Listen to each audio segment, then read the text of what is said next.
Hello everyone, how are you doing? This is MD Tech here for another quick tutorial. In today's tutorial, I'm going to show you guys how to install the OpenSSH server on your Windows 11 computer. So this should be a pretty straightforward tutorial, and without further ado, let's go ahead and jump right into it. So all you have to do is right click on the Windows Start button and select Settings, select Apps on the left side, and then on the right side, select Optional Features.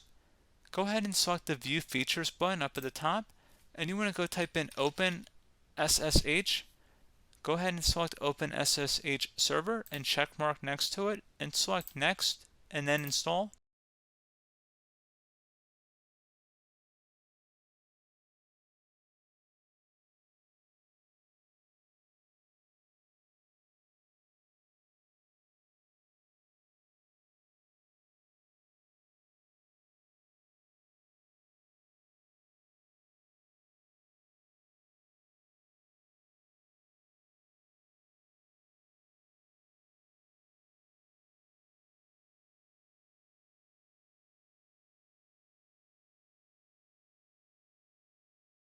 And there you go, it says it has been installed.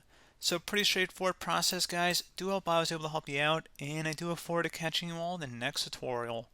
Goodbye.